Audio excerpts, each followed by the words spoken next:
Hi dear, welcome to my channel PL imagine world. आज का fan fiction for the love before you lose it revenge जानी एपेप का part 2 है। पिछले पार्ट में हमने सुना था जैन रिवेंज लेने के लिए वांग चैंग को किडनैप कर लेता है और जिसकी वजह से वो वांग यीबो को फोर्स करके कोरिया से चाइना बुला देता है और उसे अपनी बात मनवाने की कोशिश करता है। अब आगे की स्टोरी। यीबो कहता है, तुम पहले मेरे सवालों का जवाब दो। मैं ऐसा क्यों करूं? आखिरकार तुम ऐसा क्यों चाहते हो? जान कहता है, मैं क्या चाहता हूं तुम बहुत जल्द जान लोगे। डोंट वरी, पहले तुम मेरी बात सुनो। तुम मुझे बताओ कि तुम अपनी बहन से कितना ज़्यादा प्यार करते हो, क्योंकि मुझे लगता है तुम अपने बहन से बिल्कुल भी प्यार नहीं करते। अगर मैं उसे मार डालूं तो एनीवे तुम्हारे पापा तो उसे बिल्कुल भी प्यार नहीं करते। जहाँ यीबो घबराते हुए कहता है, हाँ, मैं अपनी बहन से बहुत ज़्यादा प्यार करता हूँ, अपनी लाइफ से भी ज़्यादा। तुम चाहो तो मैं अपनी बहन के लिए कुछ भी कर सकता हूँ। जान कहता है, ठीक है, तो फिर तुम्हारी लाइफ से ज़्यादा तुम्हारी बहन की वैल्यू है। यीबो कहता है, हाँ, मैं अपनी बहन से अपने लाइफ से भी ज़्यादा प्यार करता हूँ। जान फिर से स्माइल देते हुए कहता है, क्या तुम अपनी बहन से मिलना चाहते हो? यीबो कहता है, हाँ, मैं अपनी बहन से मिलना चाहता हूँ। वो कहाँ पर है? जान मुस्कुराते हुए कहता है, तुम्हें इतनी जल्दी भी क्या है? अभी तो तुम्हारे लाइफ में बुरा वक्त बस शुरू ही हुआ है। यीबो कहता है, प्लीज़ मुझसे बस मेरी बहन से मिलने दो। मैं अपनी बहन को लेकर यहाँ से बहुत दूर चला जाऊँगा, कभी भी वापस नहीं आऊँगा। प्लीज़ मुझे बस मेरी बहन से मिलने दो। जान कहता है, क्या? तुमने क्या कहा? अगर तुम अपनी बहन से मिलोगे तो यहाँ से चले जाओगे? अगर मैं तुम्हें तुम्हारी बहन से मिलने ना दूँ तो? यीबो गुस्सा होते हुए कहता है, पहले पॉइंट पर आ जाओ। तुम्हें मेरी बहन से क्या दुश्मनी है? जान कहता है, किसने कहा मुझे तुम्हारी बहन या फिर तुमसे दुश्मनी है? मुझे बस तुम्हारे डैड से दुश्मनी है, क्योंकि उन्हीं के वजह से ही तुम दोनों अभी ट्रबल में फंस गए हो। यीबो कहता है, क्या? मेरे डैड ने ऐसा क्या किया है जिसके वजह से तुम उन्हें इतना ज़्यादा नफरत करते हो? जान कहता है, बस इस सब कुछ तुम्हारा डैड नहीं किया है, उन्होंने मेरी पापा को मार डाला है। यीबो शॉक होते हुए कहता है, नहीं, मेरे डैड ऐसा नहीं कर सकते। मैं तुम झूठ कह रहे हो।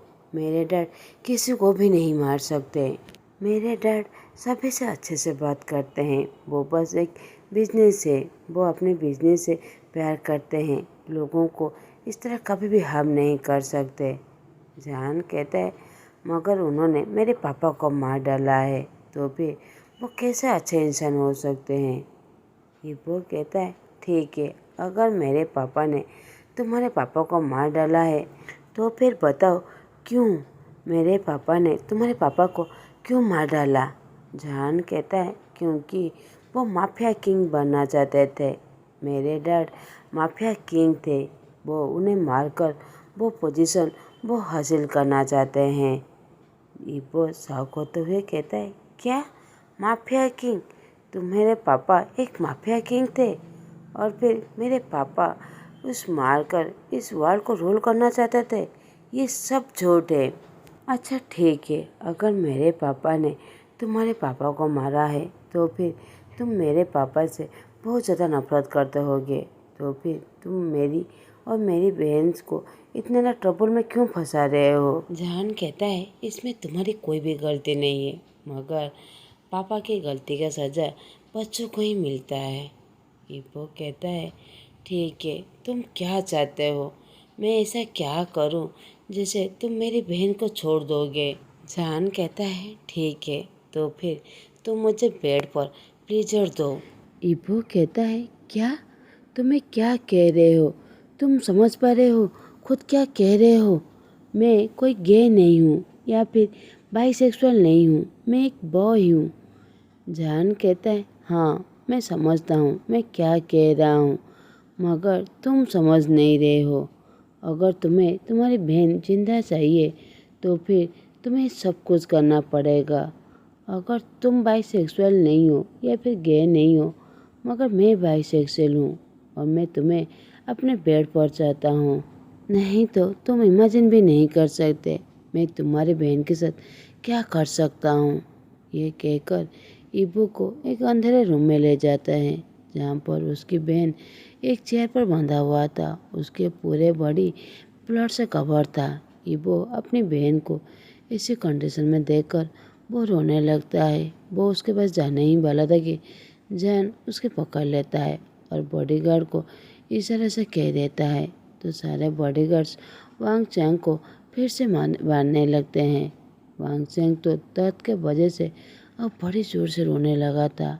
इबो भी अपनी बहन को इस तरह देखकर वो बड़ी जोर से रोते हुए बेग करने लगता है। कहता है प्लीज़ मेरी बहन को छोड़ दो।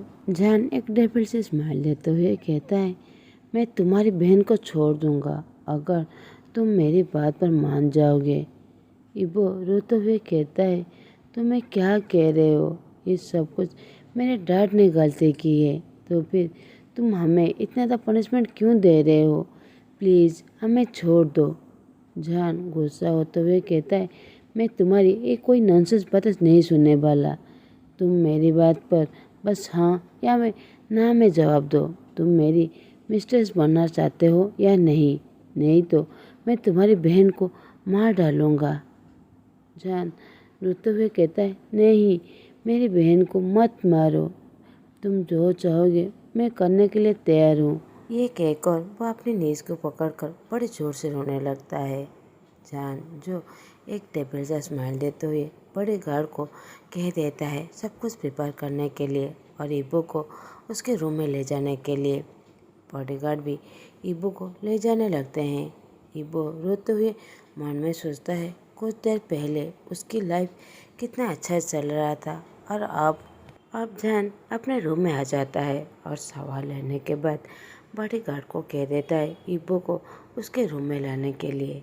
बॉडीगार्ड इबो को जैन के रूम में ला देते हैं और बाहर से डोर को लॉक कर देते हैं।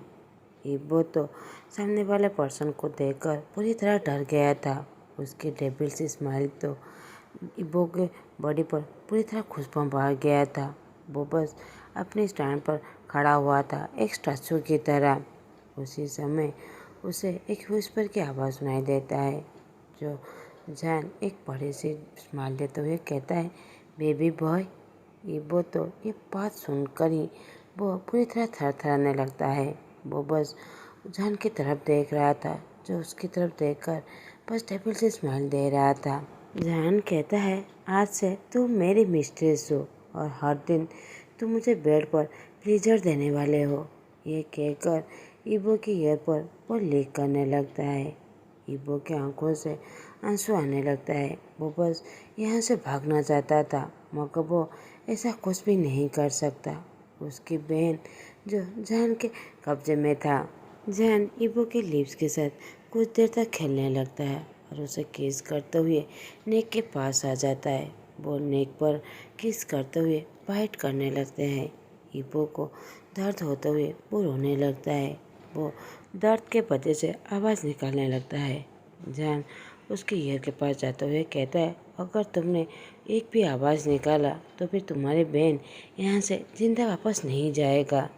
इबो ये सुनकर अपने दोनों हाथों से अपने मुंह को बंद कर लेता है और दर्द के वजह से वो रोने लगता है। उसकी आंखों से आंसू बहने लगते हैं। जैन हंग्रीली इबो के पूरे बॉडी पर वो किस करने लगता है। उसकी चेस्ट और निप्पल को सक करने लगता है। उसके नेक पर बाइट करते हुए वहाँ पर वो स्लोली लिक करने लगता है और किस करने लगता है। उसके बाद उसके पैंट खोलकर उससे फोर्सफुली इंटीमेट होने लगता है। जैन दर्द के वजह से अब बड़ी ज़ोर से वो रोने लगता है।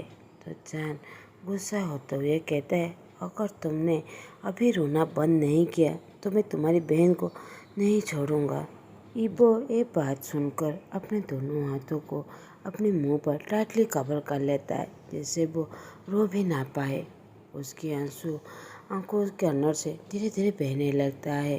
जान जो फोर्सफुली इबो के साथ इंटीमेट हो रहा था उसे बहुत ज़्यादा दर्द हो रहा था, मगर जान इबो के साथ इंटीमेट होते हुए उसे बहुत ज़्यादा प्लेजर फील होने लगता है। अब 7 राउंड के बाद इबो अनकॉन्शियस हो जाता है। फाइनली जान इबो को छोड़ देता है और वो उसके पास ही लेटते हुए उसके फेस को टच करते हुए कहता है, ये कितना ज़्यादा नाइस है। मैं आज के बाद कितने सारे लड़के और लड़कियों के साथ सोया हूँ, मगर इतना ज़्यादा पीसफुली किसी के साथ भी नहीं लगा जितना प्लेजर इसके साथ फील हो रहा है। वो ऐसे ही कुछ देर इबो को देखने के बाद वो बाथरूम चला जाता है और शावर लेने के बाद दूसरे रूम में चले जाते हैं सोने के लिए।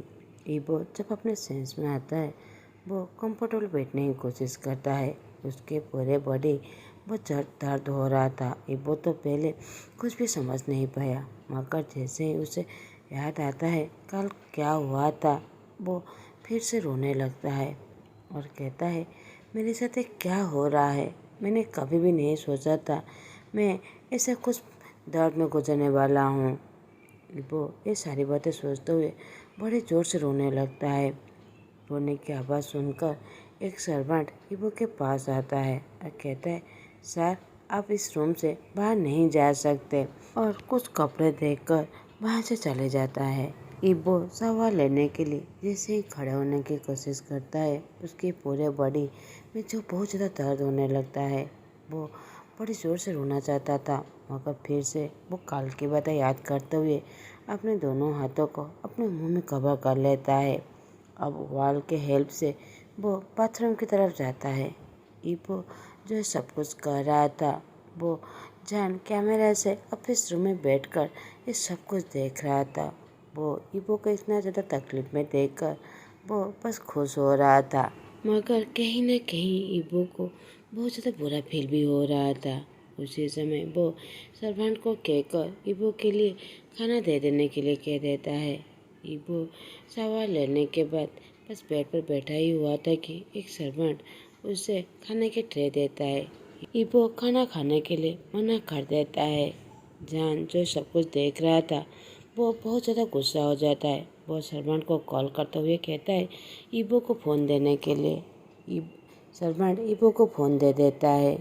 इबो फ़ोन पकड़ते हुए पूरी तरह नर्वस हो रहा था। जैसे ही वो हेलो कहता है दूसरी तरफ से जान कहता है, क्या तुम ये सब कुछ दोबारा रिपीट करना चाहते हो? अगर तुम मेरी बातें ठीक से नहीं सुना तो फिर तुम्हारी बहन, तुम समझ सकते हो मैं क्या कह रहा हूँ। इबो कहता है, हाँ हाँ मैं समझ रहा हूँ। ये कहकर वो सर्वेंट के हाथ से खाना लेकर वो खाना खाने लगता है। जान ये सब कुछ देखकर उसके मन में कहीं न कहीं सुकून फील होता है, मगर उसके फेस में अभी भी जो टेबल से स्माइल ही था। अब रात का वक्त था। इबो जो अपने रूम में था, जान कुछ काम करने के बाद जैसे ही घर आता है वो सर्वेंट को इबो के बारे में पूछता है। तो सर्वेंट कहता है, सर अपने रूम में है। जान कहता है, क्या उसने खाना खाया है? सर्वेंट कहता है, नहीं सर, हमने उनके लिए खाना लेकर गए थे, मगर वो गहरी नींद में थे।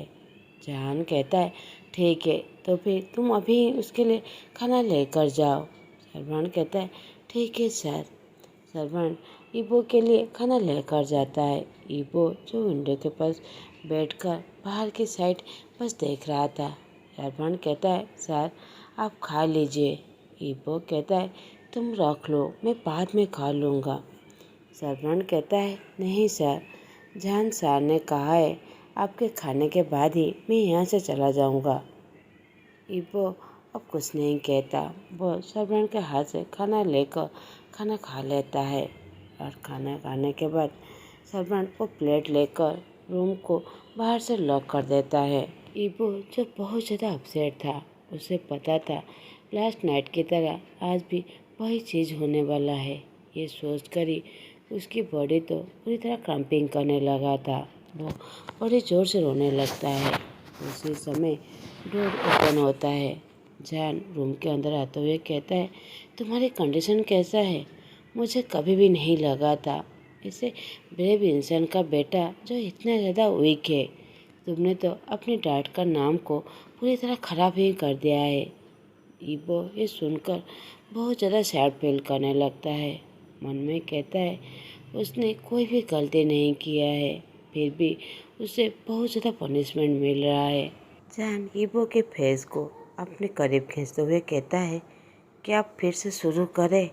ये कहकर वो इबो को बेड पर फेंक देता है और वो उसके साथ फिर से फोर्सफुली इंटीमेट हो जाता है। जब इबो अनकॉन्शियस हो जाता है, जैन उसे इबो को उसी तरह ही छोड़कर दूसरे रूम में चला जाता है सोने के लिए।